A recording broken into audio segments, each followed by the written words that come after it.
And Kevin Durant requesting a trade definitely surprised me.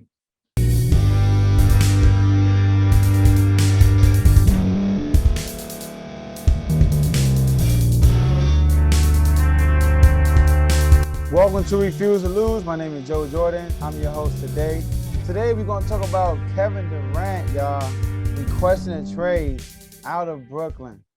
Now, I came on here and made an episode before Kyrie opted in. I said that Kyrie's going to opt in. Everything will be fine. Him and KD already talked previously. And then after he opted in, I'm like, Lakers are wishful thinking, all that stuff, right? Trying to get Kyrie even after he opted in. And Kevin Durant requesting a trade definitely surprised me. Definitely surprised me. All right. And, this is how I look at it. The two teams he requested was Phoenix and Miami Heat. And when it comes to both of those teams, both of them finished number one seed in both of their conferences. All right. But and people kill KD for going to Golden State after them winning to 73-9, going 73-9. And I'm pretty sure people are going to kill KD if he goes to Miami or the Suns, because they were just the number one seed in their conferences.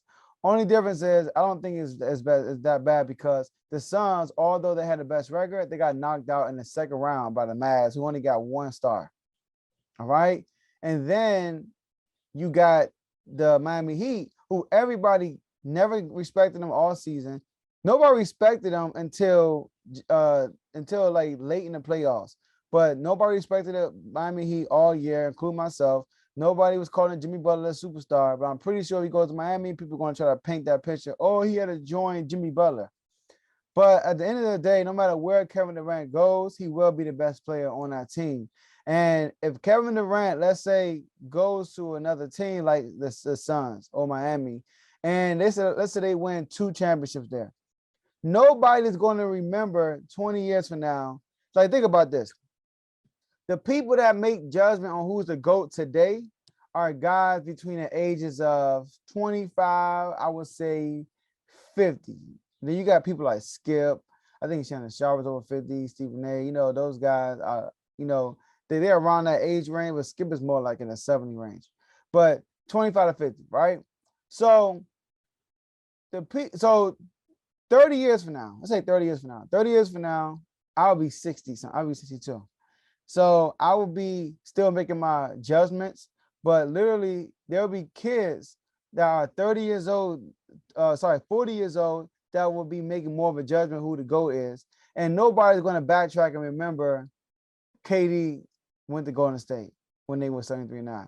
Nobody's going to remember the feeling for real. Only people like me. Nobody's going to remember KD if he goes to Miami or the Suns. If his resume says 4 championships, 4 finals MVPs, he'll be the only player, on the top of my head, I'm not mistaken, the only player outside of Jordan, Michael Jordan and LeBron, and possibly Bill Russell if they were doing MVPs, that got 4 more championships with 4 or more finals MVPs. So that got something to say. That says a lot. When you win finals MVP every time you win the championship, that says you were the best player there. All right, so KD got an opportunity. I think he did the right thing, though, by leaving Brooklyn, because it's a mess. Kyrie, I like Kyrie a lot, but how he handled his opt-in, opt-out situation was very hectic, was very controversial, draw a lot of attention to the franchise. Then you got Ben Simmons. Do you trust Ben Simmons? I mean, he came out and said he felt good, all that stuff, but he said that last year, and then he said he was going to shoot for Game 4, and then he didn't play the whole series. So you got Ben Simmons to worry about, and then you never know, they're gonna bring back the vaccine mandate in New York, and Kyrie could be out again. So it's just that KD is like, it's too much going on. And then we got Steve Nash as the coach. Now, KD is part of this big problem. He's a big reason why all this stuff is happening. He the one that put the okay to get James Harden. James Harden left. He was the okay that actually went there with Kyrie. He gave the okay to get Steve Nash. All right. He gave the okay to get Ben Simmons. So he had a lot to do with it. But at the end of the day, listen, you can either say I'm gonna stay here because I created it, or I'm gonna just leave. You guys, listen, at the end of the day, he's not the GM. Just like when LeBron brought in Westbrook, I didn't really kill LeBron for bringing in Westbrook because he's not the GM. It's the GM's job to make that decision. All right. So KD, that's not his job to make that decision. It's the GM's job.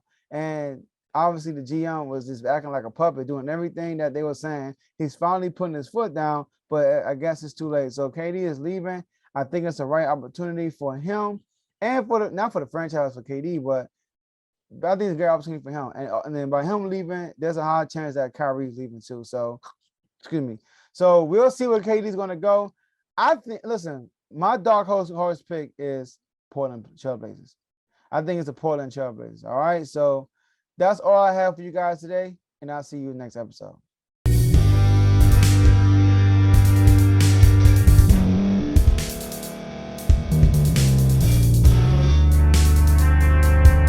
Thank you for staying to the end. If you're watching this on YouTube, please like this video, subscribe, and also hit that notification button so you can be notified next time we put out a video. If you're listening on any podcast platform, subscribe and hit that notification button, y'all, so you can be notified we put out another podcast audio. And last but not least, hit that share button. No matter what you're listening to or watching it, hit that share button and send it to somebody that you know that would love to watch this episode you just listened to. So once again, thank you for staying to the end, and we'll see y'all at the next episode.